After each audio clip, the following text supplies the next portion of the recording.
大家好，我是杨天真，欢迎来到我最新一期的播客天真不天真。今天我们要讨论一个词，叫做配得感。其实这个词经常出现在一个人觉得要提升自我或者是实现个人成长的时候，我也经常被别人评价为是一个有高配得感的人。这个词是什么意思啊？就是你觉得自己是否配得到一些东西，这些东西可能包括赞美、夸奖、一个好的关系，或者一个好的机会，甚至是一个好的结果。有一些人其实从外在评价来讲，我们都会觉得他条件不错，但你会发现当这些机会来临的时候，他会选择躲藏或者后退，因为他的第一心态是觉得自己不配拥有，觉得这么好的人为什么会喜欢我，或者是这么好的天降机会怎么会来到我身上，我不配。哪怕这个人可能从某种社会系统的定义来讲，他已经是一个成功人士，或者是一个配置很好的人。所以呢，其实我今天想跟大家讨论一下这种不配得感的来源。当有这种心态的时候，我们每一个人该怎么面对跟解决它，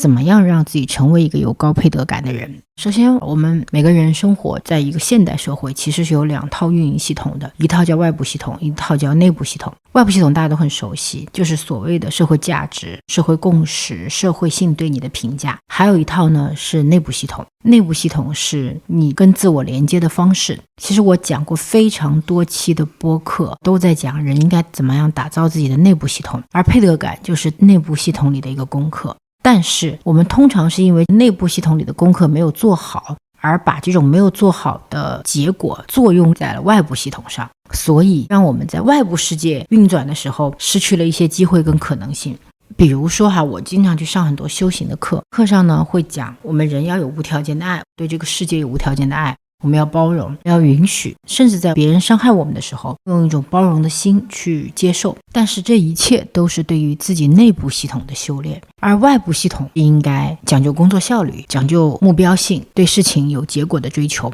所以我想先澄清一下，我觉得这两套系统其实是完全不同的运行机制。我前两期在跟金老师做对谈的时候，金老师提到了王阳明，他说王阳明其实在一个有大义的前提下，比如说他觉得打仗就该是速战速决，可能造成的损失伤亡最小，而只有战争结束才可能真正的让人们拥有和平。他是带着一个大的使命感跟价值观去完成这个事情的，就不会受限于行动上的我是不是在杀人，我是不是在打仗这件事情。他没有假仁假义，他有的是大情大爱。我觉得这里其实就是一个内部系统跟外部系统的运行。一个怡然自得的人，他能把两个系统都运转得很好，你会看到他在工作的时候，在社会上打拼的时候，其实也在不断的修心，他在这中间不断的校正自己，哪些事情对，哪些事情不对。那一个内部系统不健全的人，我们就会看见他大概率是由负能量驱动的。靠正能量驱动的人，我要变得更好，我要优秀，我要爱这个世界，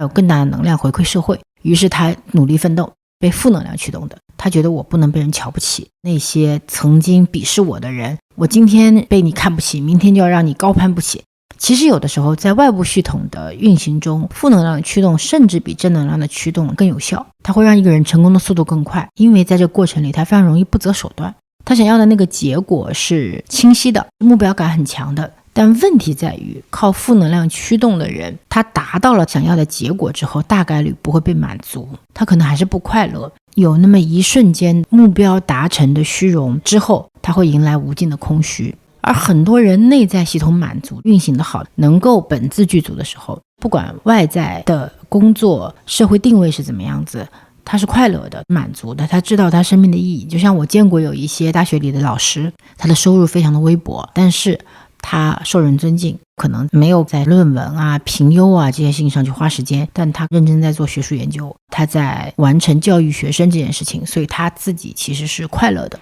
每一个人的成长的过程，其实就是在外部系统不断的打拼，在社会上不断的建立自己的生存方式、生存条件的过程。同时内部系统也在不断的修缮跟学习，这就是我们每个时刻静下心来思考自己人生想要什么的过程。在我的观点里其实外部系统的搭建只是一个手段跟方法，最终我们每个人都是要搭建自己一套成熟的内部系统的。如果内部系统垮了，不管你的外部搭建的有多好，你可能会精神出状况，情绪出状况，当然内部系统的好不好取决于两方面，一个是外部环境对自己的影响，第二个是你在内在有没有去修行，有没有学习反思，有没有真正的观察自己，跟自己的内心做连接。我过去在短视频上分享了非常多的职场方法，比如如何快速找工作如何在面试中找到技巧，如何有效率的汇报工作等等。这一切技巧其实都是在外部系统的生存上给予你的方法论，给你一些小技巧小妙招，让你在术的范围内可以比较好的完成效率的提升，或者达到你的结果，少走弯路。但是支撑这些外部的小技巧能够运行自如的，其实还是你内部的心法，这个就是一个修技巧和修心的问题。我今天在谈配得感这个话题的时候，想先把内部系统跟外部系统这个东西理清楚，是因为我觉得不把这两个概念搞清楚的话，你自己可能会困惑。那我如果求自己内心的平静，或者对每个失败我都允许接受跟包容的话，那我会不会失去斗志，失去奋斗心？如果我对别人不爱我这个事甚至都能接受，那我受的委屈，受的不公平待遇怎么办等等。所以我想建议大家把这两套系统彻底的分开来看，因为我自己也会有很多困惑的时刻有内心获得不了平静的时刻，这时候我就会跟自己说，我现在要进入一个内部系统的修行了，把外部的这些纷纷扰扰都放下，我只有跟我自己待在一起的时候才能够安静下来。但是当我去外部系统里打拼的时候，比如说工作上该争争该强强的时候，我是不会有这些对自我的修心的想法的，它就是两套系统在运行。我自己觉得我可能也没有把这两套系统结合得很好，没有真正做到收放自如。我举个例子我春节的时候去旅行，然后有一天呢，我们几个朋友一起到了一个酒店，那地方有一个游船项目，但是游船快要关门了。我们到的时候是4点10分，游船5点就要关门了。我就问他去码头要多久，最后一班游轮回程的时间是多久。然后那个前台的大堂经理就跟我说，小姐，我建议你就不要去游轮了，因为你这样买票不划算，本来你是可以游更长时间的，现在你就要很赶。我当时一下就急了，我说话就非常不客气，我说你可不可以不要管我怎么安排时间，我只是问你路程要多久，你就告诉我知道的信息就可以了。当时那个大堂经理脸色就一变，但他还是比较有礼貌的回答这个路程有多长时间。后来我的一个朋友在旁边观察我，他说你那一下变得非常可怕，你的情绪就是忽然上头的感觉，然后你非常的凶，你跟他说话的时候很没有礼貌，因为人家在很 nice 的对待你。我自己根本没有意识到我没有礼貌，也没有意识到我情绪上头，甚至没有意识到我讲话的口气是难听的。因为我那一刻的感受就是我要安排好时间，我希望最高效的完成我们的旅行内容，把每一个时间安排妥当。我的工作中的那个状态上升了，我有时候在生活中时不时，尤其是有时间压迫感出现的时候，我的工作状态就会上升。每当有一个时间节点的时候，比如说我要飞一个国际航班，可能5点半的飞机，我3点半到机场，时间绰绰有余，但我从2点半就开始焦虑，很怕眼前要做的事情来不及，影响后面的行程。其实我明明知道时间是够的，但那种焦虑感就会蔓延到周边的人，会给别人造成压力。所以呢，我在反思我自己的时候，就是我明明是一个不想给外界传递压力的人，想做一个对所有人都 nice 的人，我明明是希望把时间问题处理好而已，我为什么要在大过年的时候给别人添堵呢？我是这样一个出发点。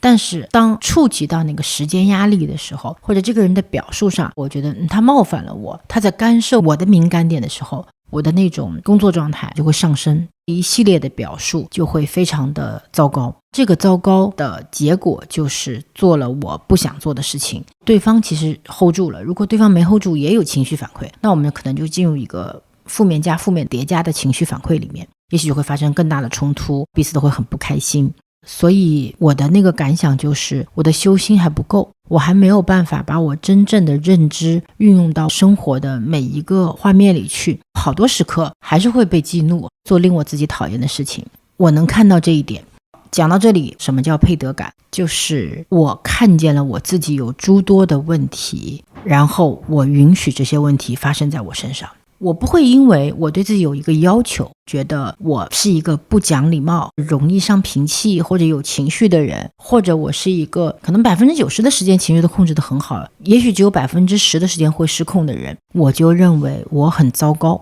我在想哪怕是90%的时间情绪都失控，我恐怕也不会认为我很糟糕，我会看见我就是如此。然后我会去想，这是我想要的人生，我想要的生活状态吗？如果不是，我可以去调整，但是我也接受自己一时调整不好，一时做不到，它可能是一个漫长的过程去调整。简单来说我觉得所谓的配得感就是充分看见自己的优点并且认同它，充分看见自己的缺点并且允许它。配得感的本质是一个人对自我价值的底层信念，它既不依赖于外界的认可，也不依赖于物质的拥有，而是从内心生长出的一种存在即值得的笃定感。我的存在本身就值得被尊重、被珍视、被满足，而过去的每一个经历选择都组成了现在的我。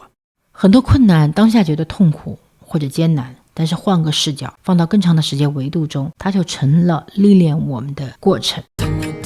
这个世界上所有不配得感的人都会被一个假象笼罩，这个假象就叫做完美。完美这个词是非常高频的出现在我们的生活里的。什么叫假象词大家可以看一下广告法，有好多词是不允许出现的，比如完美、最好、最美、最高等等。但其实这些假象词是频繁的会出现在我们的生活里的。你夸一个人今天很漂亮，你可能会说你妆容完美。你夸一个人这个事情做得不错，会说你这个事干得漂亮，甚至接近完美。生活中工作中太多人对完美有一个要求了。那么完美的对立面是什么？是不完美吗？不是的，完美的对立面是糟糕。完美的对立面如果是不完美的话，这个事情就好办了。完美是最好的要求，不完美是带了一点点遗憾的感觉。但其实不是的，很多人在觉得自己事情没有做到完美之后，他的感受是糟糕，那这个事情就变得真的糟糕了起来。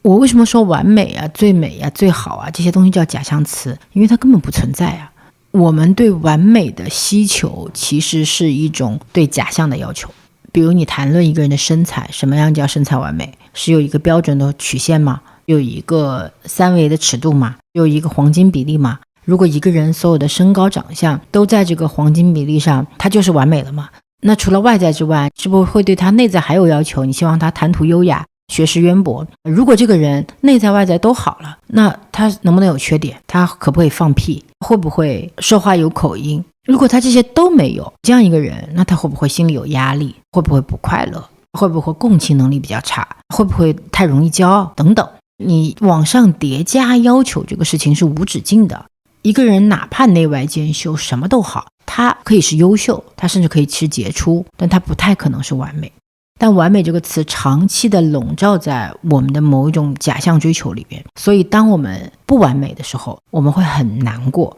会很遗憾，很沮丧。但其实不完美是每件事情的真相，甚至是每件事情的结果。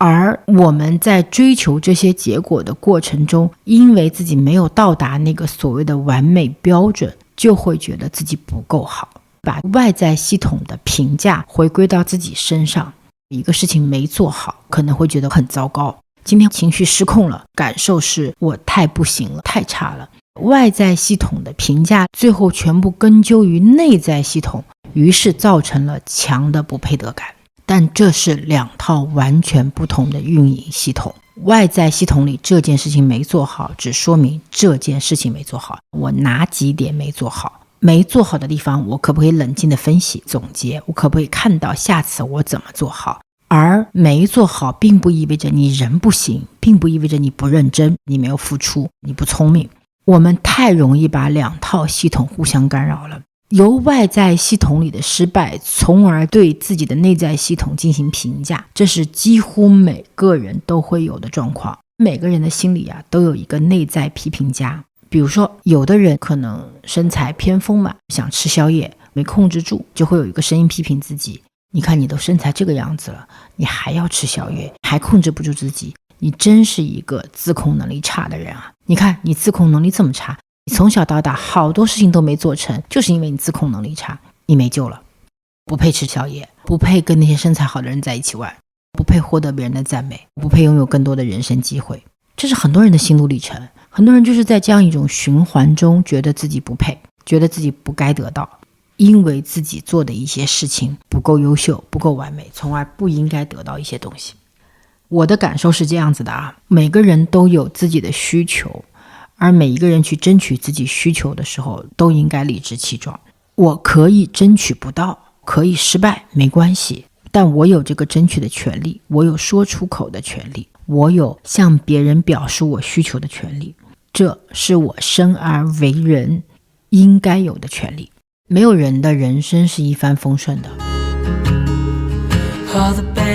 经常有一个评价我的词叫富婆，还有什么更难听的词我一时想不起来。比如说我上个月生日的时候办了一场告别式，我看到最多的2个评价。第一个评价是说我肯定是找大师算过了，为了躲劫，可能要骗过某种神秘力量，所以我给自己假办了一个葬礼。第二种呢叫做他们有钱人自嗨的游戏。看到这2个评价的时候我也不意外，但是不管多奇怪的评价它必然会发生，因为我确实也没做一件常规的事情。说回一下我的告别式，我因为这半年正在探索生命的价值、生命的意义，在探索我活着跟存在的路线，又因为40岁在我心中是人生的一个阶段吧，所以呢我想用一种极致的方式让自己在当下去体验未来的那个时刻。这个告别式前面大概40分钟的流程，播放了一些我从小到大的照片，播放了我为什么要做这个告别式的感受，一些好朋友对我的评价。其实我是想营造一个氛围，我真的不在这个世界上了，我想让所有参与的来宾能够感受到一种假戏真做的氛围。这个是一个借假修真的过程，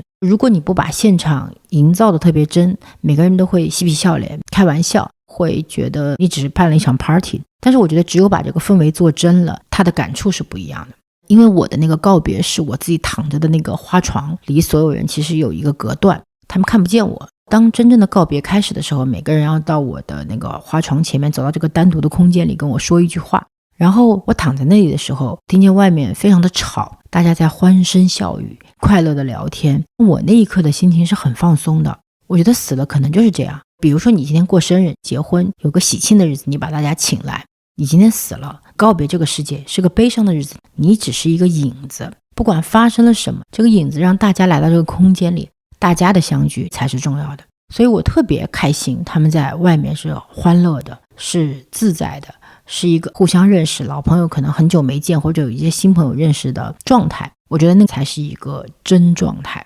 才是你个体不管发生什么对其他人的价值。然后我的每一个朋友走进来跟我告别的时候，他们每个人的行为都很他们，因为我是躺着的，我不能睁开眼，不能说话。有的人就会跟我讲一个漫长的道理，在这个道理里他体验到了什么。有的人会在我的床头念一首诗，念一首今天的感受。有的人呢会跟我讲述我们过去发生的事情，表达对我的不舍。有的人会告诉我说，他在外面还嬉皮笑脸，但走进来的一瞬间，看到我安静的躺在这里，就觉得我好像真的离开这个世界了，然后他就会痛哭流涕。有的人会跟我说，你放心的走，你的家人朋友我会替你照顾。有的人会开玩笑跟我自拍，嬉皮笑脸。所以我觉得这些事情都是真实会发生的。有一天我真的走了，他们依旧会做他们自己，他们依旧会把我的死当成一个事件，重要的是反馈他们是怎样活着的。就像如果有一天我去参加别人的告别式，我相信我也会在那里做我自己，说我想说的话，以我想以的方式。我为什么把我的告别式设置的非常的有浪漫情节啊？我觉得所有人的相聚才是一件喜事，而你离开这个世界也并不是一件悲事。我们每一个个体在这个世界上就是一个小小的浪花，大海里的浪花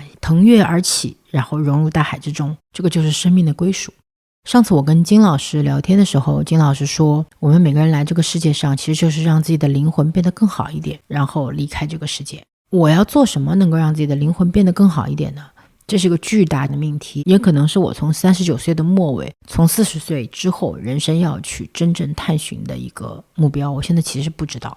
我有种预感，我活在这个世界上前些年的经历一定是为了完成某一个使命的。我不知道那个使命是什么，但是我得用一些方式找到它。所以我觉得如果待在一成不变的生活里，我找不到它。每天工作赚钱管理公司，我是找不到使命的。我不觉得我活着是为了这些事情，所以我要走出去，去做一些新的尝试。我在我的播客中去分享我很多的感受等等。其实这些事情都是我生命里的尝试，都是在去找我想要做的价值跟意义。我前2天看见一条评论，是我上2季播客下的一条评论，他说起来2016年的时候，我第一次在混沌做公开演讲，他那天是去听托普花的演讲的，顺便听了我的演讲。他记得我在台上因为穿高跟鞋非常的难受，然后就把高跟鞋脱了下来。他说没想到这么多年之后我开播客了。他的描述里没有对我的赞美，也没有对我的批评，他只是描述了这么一个场景。我看到的时候，记忆就山呼海啸般的向我涌来。我刚刚读混沌好像没多久，他们邀请我去做一个公开分享，讲怎么打造个人品牌。那个时候其实我非常的紧张。我跟托普花当时一起在读书嘛，她是我干妈，我觉得她很厉害。她先上的场，她上场之后全场观众报以了热烈的关注，她讲的也非常好。那时候我刚刚失恋，头一天晚上我跟她半夜喝酒，跟她讲我的那个失恋的心情，然后我人的状态也非常差，没睡好觉。第二天我是强打精神去上台的，因为那个活动是一大早开始的，我上台的时候现场有观众起身就走了，那个对我的影响非常大。我就感受到有很多人其实根本不在意你在讲什么，这都不算什么，严重的是你讲了一些东西之后，更多的人起身走了，你就会觉得你讲的东西是不是很糟糕，或者是不是很差，那个才会让你有一些恐惧。所以我当时穿着高跟鞋在台上的时候，我就觉得我已经站不住了。我为什么已经忘记这段记忆了？我就觉得这种不自信或者是没胆量的状态在我生命里是挺少的。那时候31岁的我也有过不知所措，有过胆怯害怕但是强撑强装的时刻。我记得很清楚，我迎来的第一个掌声就是我把高跟鞋脱掉的瞬间。当然我在台上站不稳的时候，我就觉得管他的，我不想再穿这双高跟鞋了，我需要安静的排除掉那些走掉的人对我的影响，我要专注在我的 PPT 上，把我想讲的东西讲好。也许我讲的东西没有那么多价值，但是我既然来到这里了，我应该把我的任务完成。那个掌声会让我有一些安全感，让我的心更定了，我感觉自己重新被打气了，然后重新开始讲。我上台前就跟混沌的老师讲了，我很没有安全感。其实那个没有安全感的背后就是不配得感，会觉得你也不是个谁，大家也不认识你，你也没有什么理论基础，没有做出过什么了不起的成就，你就在这里大言不惭的教别人怎么做事情，那种不配得感是非常强的。带着那种不配得感上场的时候，就是会慌张，会没有底气。所以我在想，我的这个配得感是什么时候修炼成的？我今天是不是还是会有一些时刻，在一些我觉得得够着的机会，或者是它大过于我的自我认知的事情上面，会有不配得感呢？我想我今天大概率是没有了，因为我对这个世界的很多东西已经祛魅了。当你理解了这个世界是一个巨大的草台班子，谁都有各种各样的状况之后，你比较容易祛魅，你就知道了每一个人的路都是一步一步走出来的，没有一步是白走的。你今天的这个经历，哪怕我在台上讲得非常糟糕，没有反馈，哪怕今天没有人有掌声，所有人都走光了，空无一人，此刻的我也一定会知道那是一个过程，是一个必经之路。所以人生的每一步其实都值得，没有一步是白走的。但是那个时候的我不知道，深陷于那一步不知如何抬脚中，所以我给自己解困的方式可能是脱掉了那双高跟鞋，让我的身体放松。我用了一个行动让自己的心理解绑，让身体解困。这一步可能就是那个时刻对我非常重要的一步。如果没有那条评论，我完完全全忘记了这一步，忘记了在我生命中有那么一个窘迫的时刻，有那么一个令我尴尬的时刻和我怎么走出这一步的。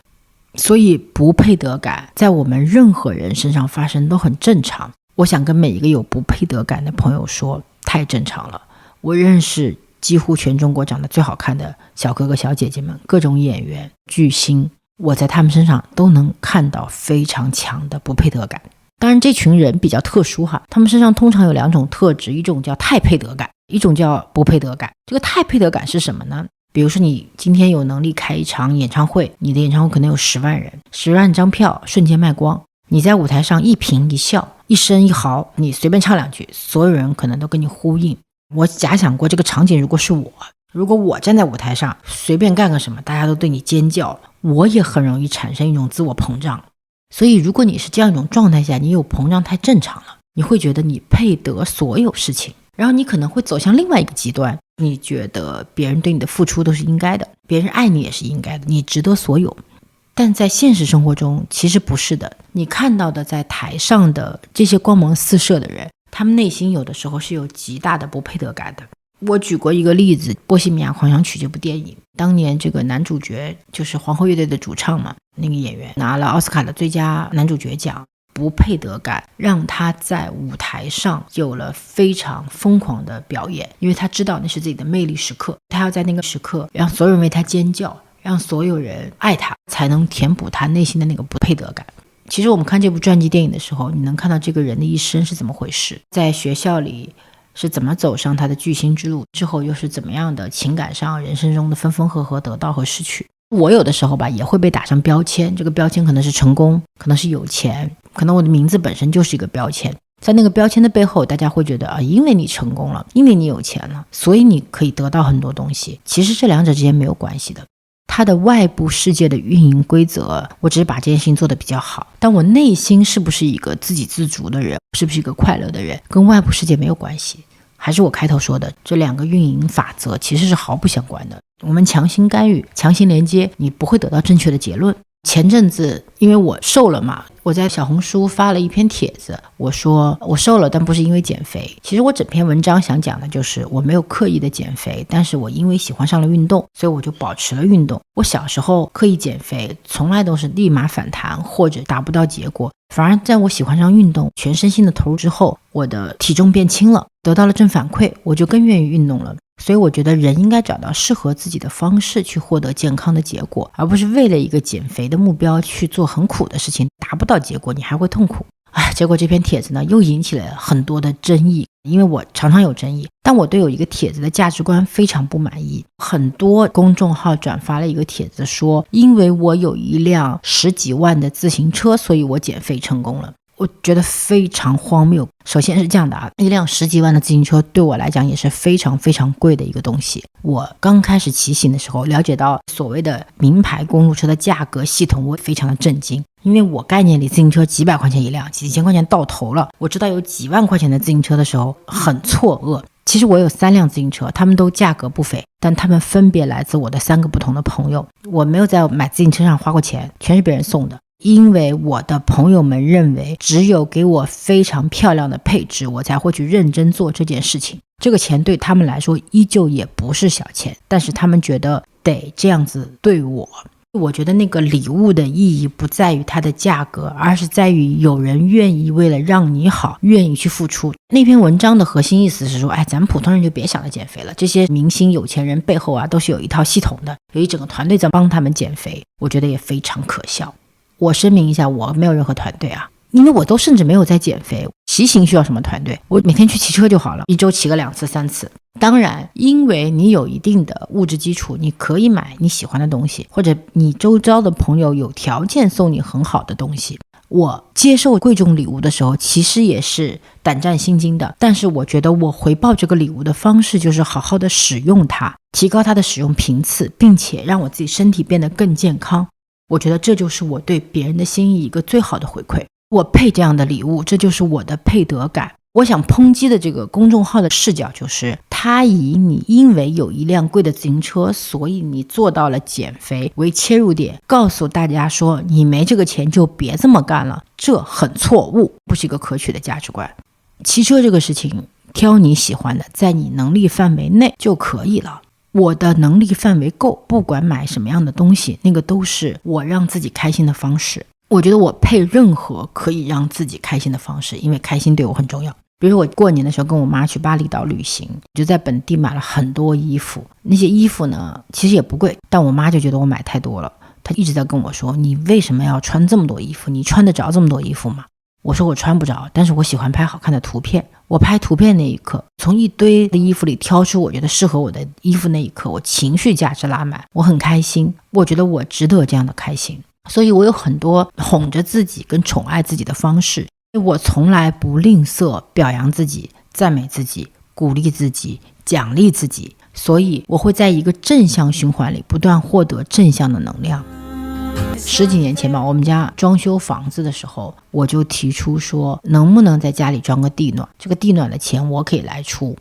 因为我在北方过冬习惯了，北方很多都有地暖嘛，比较暖和。我们南方的冬天，我每年都长冻疮，然后在室内要穿羽绒服，因为太冷了。我爸妈基于可能对我的爱吧，就同意了装地暖。结果我后来才知道，那个地暖他们从来不打开，只有我回家前3天他们才会打开那个地暖。他们可以穿羽绒服穿羊毛衫在家里待着，因为他们觉得那个电费要花钱，不想花那个电费，他们不配花那个电费。我知道这个事情之后非常生气，我觉得你们怎么能这么对自己不好呢？我们是交不起那点电费吗？他们也交得起，但是他们就是不觉得自己的身体和自己的感受需要这样被照顾。然后花了很长的时间，我当时就经常在我父母面前乱花钱，大手大脚。我想让他们知道钱对我根本不重要，你们能不能对自己好一点，这个钱我出我花。我非常努力的想要钻进他们的脑子里，改变他们的价值观，然后我也失败了。我好像没有能力真正从底层改变他们，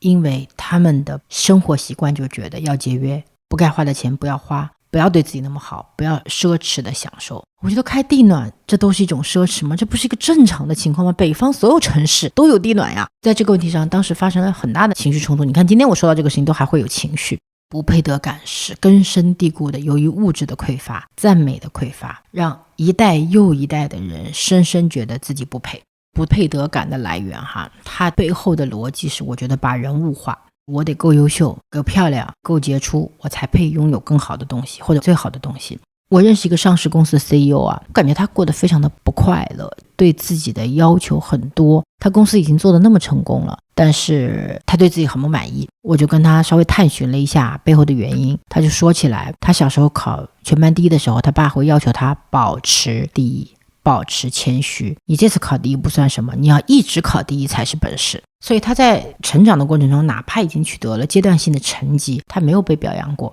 他会觉得做到这样是应该的，然后他应该做得更好。我们这一代的父母呢，由于怕你骄傲，所以他们很容易在你取得成绩的时候不赞美你，甚至继续打压你。我记得我读初中的时候，我妈妈是我班主任她不允许我们任何女生用黑色以外的皮筋打扮自己。她说你用彩色的皮筋扎头发容易显得花枝招展，吸引一些男生的注意力，干扰学习。这逻辑我到今天都没明白啥意思，这哪跟哪呀？但是呢，我们因为被很多这样子的想法束缚着、要求着，对于我们得到的东西，我们可以获得的这个奖赏没有被允许，所以我们长大以后比较容易被操控。有人可能给了你一点点赞美、一点点允许之后，你会特别的认同他或者需要他。这就是为什么很多人在亲密关系里找满足感，或者对亲密关系的要求非常高，希望对方不断的认同自己，不断的肯定自己，因为他没有被肯定过。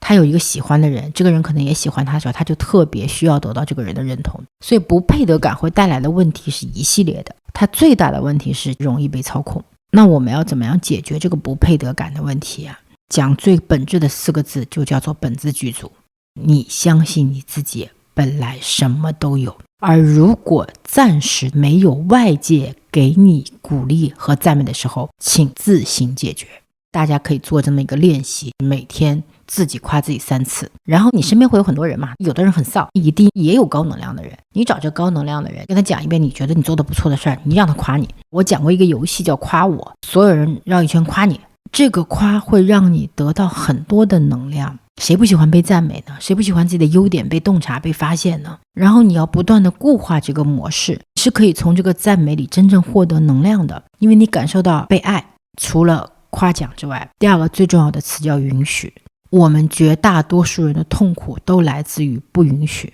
不允许自己失败，不允许自己不被爱，不允许自己生活在一种困境里面，太多的不允许了。但实际上只有允许才会让你放松，让你的身体有一种松弛感。什么叫允许就是我可以做得不好，做得不对，我可以这件事情失败，甚至可以不被爱，没关系的。因为这个人不爱我，我可能会遇到下一个人，这件事情没做好，我下件事情可以有机会继续去做。我的人生是一条很长很长的路，我不要因为眼前的这一次、这一时、这一段而困住了自己，从而对自己有全面的否认。我给大家讲一个非常简单的练习当你感受到你情绪很压抑，比如说你期待跟一个人见面，这个人放你鸽子了，然后你就会觉得很恼羞成怒，觉得我不被重视，我不被爱，我现在很痛苦。这时候怎么办？你就找一个安静的地方坐下来，深呼吸，通过呼吸调节你的身体节奏，因为呼吸就是我们身体的阀门。然后呢，你感受一下你的手指的存在，感受一下你脚底的存在，跟这个大地的连接。感受完你身体的全面的存在之后，你就跟自己说，我允许我此刻的焦虑，我允许我此刻不开心，我允许因为有人不重视我，我会感到沮丧，我允许这个世界上有我爱的人不爱我，我允许我要经历一段孤独的时光。当你真的允许，不与这个念头纠结对抗，你脑子如果想我为什么要允许啊，为什么要原谅他呀，要让自己痛苦啊，我再也不要见这个人的时候，这些念头都叫对抗。这些对抗的念头把它留在外部世界，当我们跟内部世界对话的时候，不要有这些念头，不要对抗，你就做这样一个练习，你允许。当你真的感受到你允许的时候，你的身体就会放松，你的血液循环会变慢，你的呼吸会变得平缓，然后你的内心会觉得你可以与你的痛苦同在。人有痛苦是非常正常的事情，不是一个轮回，你今天痛苦，明天放松，后天继续痛苦，大后天继续放松。你所有过的悲伤、愤怒情绪是不是都已经消失了？但同样它会回来的，这就是人世间情绪的轮回，它不可逆，所以你要允许它，哪怕你不允许，它也依然会轮回。你不可能拥有完美的生活、完美的关系，所以你要允许自己的不完美。当你真的可以允许的时候，你就知道今天你走过的每一步、每一个情绪、每一个你做对做错的事情、每一次的失败都是过程，不影响你的值得，不影响你是一个值得被爱的人，不影响你是一个可以去追求真关系跟真爱的人。当你允许之后，你会发现一切都是规律，一切也都是必然，你就会更有能量，从而进入到你新的生活状态里去。我今天花了非常多的时间都在讲我们的内部世界如何的修行啊，它很难讲，很抽象。今天你让我讲一个方法论，讲外部世界，我遇到有人攻击我怎么办？我遇到别人觉得我不配得，我要怎么回击他？我能讲5、6、7、8、9，讲很多东西。这些东西是生活智慧，可能由于你反应比较快，你适应社会能力比较强，所以你有了很多这样的处理事情的方法，但这些方法只能解你一时之需，解救你当时的状况。其实我有3本不同的书，我第一本书叫把自己当回事儿，这本书是一本沟通书，但核心是在讲怎么样的重视自己，怎么样跟自己先做好沟通，它的核心是自己。我的第2本书是一本人性书，是讲你怎么通过表面现象去认知社会，叫通透。这看似是一本人性书呢，它背后讲的还是自己，我怎么样可以透过现象看本质，怎么样看到这个事物的世界的运行规律和人性的规律是什么。我的第3本书去遇见啊，是一本能量书，它讲的是你走遍世界之后，你遇到的问题该怎么解，遇到的困惑该怎么解。它是一个跟自己的修行的方式，说的就是我们要先去才能遇见，所有的不知和不确定在行动之后才会逐渐清晰。那些曾经让你感受到的完蛋了的时刻，那些你告诉自己没关系的瞬间，最终都将成为你生命中宝贵的历练，它们定义了值得的意义。愿你放下过去的包袱，将历练化为盔甲，成为更强大的自己。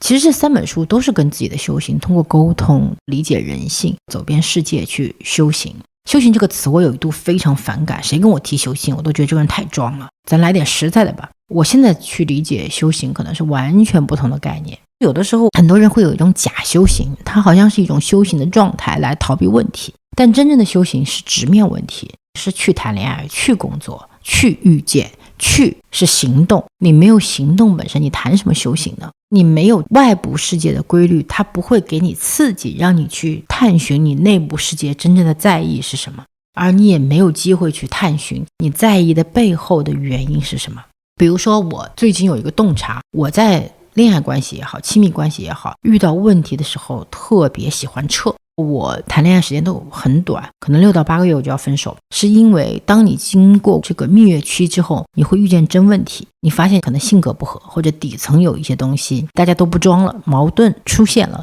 我这时候就觉得矛盾不可解，不如撤。为什么呢？我最近2天对自己深度的探寻，我忽然意识到这就是一种我试图通过改变外部条件从而解决问题的方法。我的矛盾源头可能来自于某一个我的恋爱对象，我把他干掉，那这个问题不就解决了吗？这是一种非常粗暴的解决问题的方式，但是它非常的高效，因为这个源头没了之后，这个问题是真的没了。然后你就进入了一个单身阶段，直到你遇到下一个人，又遇到同样的问题，你仍然不解决，再把这个人干掉。所以我觉得我的亲密关系这个课程，我一直就停留在一个浮浅的阶段，像潜水一样，你没有进入过深海里，你永远在那个浅浅的海面，感受那一点点的波浪跟你自己的节奏。所以我意识到这个问题之后，我发现我在这里犯的巨大的错误是，我从来没有试图从内解决问题，我没有试图去通过改变自己调整自己来解决亲密关系中遇到所有的问题。所以我的关系强烈又短暂，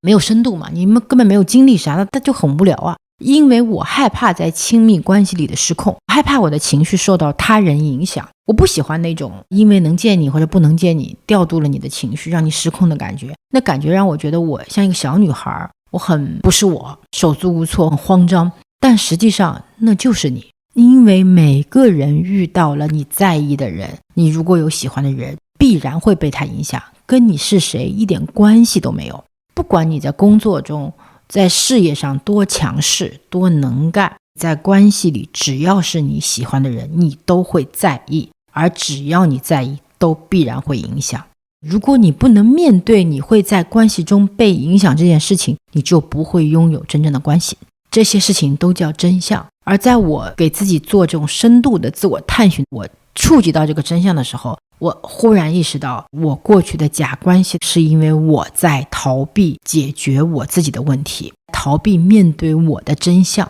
我在看见我自己不够美好的时候，把它翻篇了。我为什么要调整？我就是这样子，不行你走。所以在这样子的状态下面，我没有变化，我一次又一次的触碰，然后又一次又一次的离开，我没有得到更多了。如果我想得到更多，我要去调整的。而这种调整不是因为我觉得我不配，我要去迁就别人，而是因为我想要更好，所以我要去成长。因为我们在说配得感的时候，很多人会觉得它跟任性的边界分不清楚。我觉得我值得，那我是不是就可以很任性啊？我是不是就可以随便提出要求啊？可以任意妄为啊？它的区别在于你的动机，你的动机是想要此次的占有，想要在一个关系中的输赢，还是你全心全意的关注自己，想让自己变得更好。很多人在关系里的拉锯啊，他不是真的需要关系，他是想赢，因为他心里的那个无底洞啊，他需要一种赢，一种被重视，或者叫一种被爱的感觉所浸淫吧，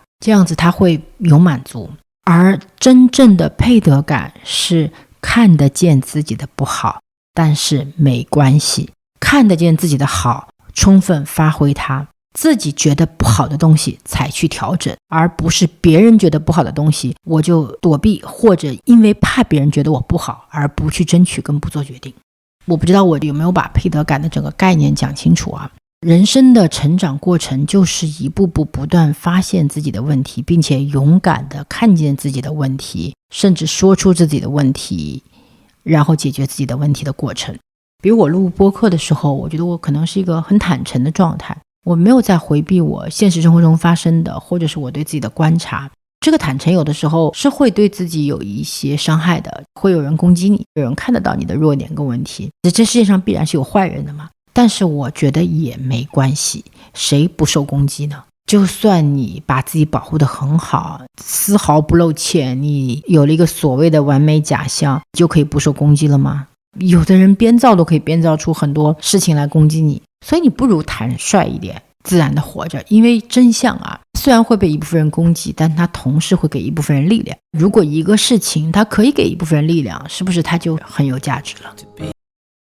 今天我们谈配得感里面，我讲外功讲的比较少，我更多的是讲内功，讲的是怎么样与自己相处，让自己建立配得感的感受，从底层允许自己的不好跟赞美自己的好。其实就这两件事情，只要你能做到，你一定会拥有高配得感，像我一样。没有配得感的人呢，有的时候会过度的自我客体化。自我客体化就是把自己当成一个商品，觉得我可以被评价，因为别人的评价来评定我是个优等品还是个次等品，同时觉得我的每个行为可能在被打分，我干这件事情加分，干这件事情减分。当你自我客体化之后，你也会不自觉的把别人客体化，对别人有诸多的评价，有强的分别心，也会对每个人打分。当你进入这套系统以后，它就是一个恶性循环，所以你会受到负面评价的影响，还会负面的评价别人。我是建议我们尽早的从这个系统里抽脱出来，我在我的情商课的第8节里也提到过如何应对评价，它的本质其实就是通过完善自我的评价系统，更好的认知自己，建立底层自信，并且有效的利用他人的评价，让它成为一个正面的影响。值得是一个非常有趣的话题啊，到底什么叫值得？值得通常跟付出跟拥有挂等号。这世上有一种能力叫反脆弱的能力，反脆弱能力强的人啊，他经历的每件事都不白经历。事实上我们每个人经历的每件事情就不是白白的经历，只是有的人可能因为他受挫，或者因为与预期不符，他就沉浸在那个情绪里，没有从这件暂时做的不好的事情上去获取能量。这本来可能是一个宝石，但是被你当做一块朴素的石头给扔掉了。其实我们走过的每一步，尤其是失败的那些步，它往往是宝藏，但这个宝藏需要你挖掘，需要你在里面找到这个事情的价值。我觉得我什么时候会心平气和啊？就当我做了与预期违背的事情，我在这个过程中总结点什么。比如我今天跟一个我在意的人吵架了，然后我一定要从这个吵架里总结出我为什么会有情绪的产生，我哪件事情做对了，哪件事情做错了。如果我做错了，我就去道歉，然后我希望通过这次冲突跟他的关系能够变得更坦诚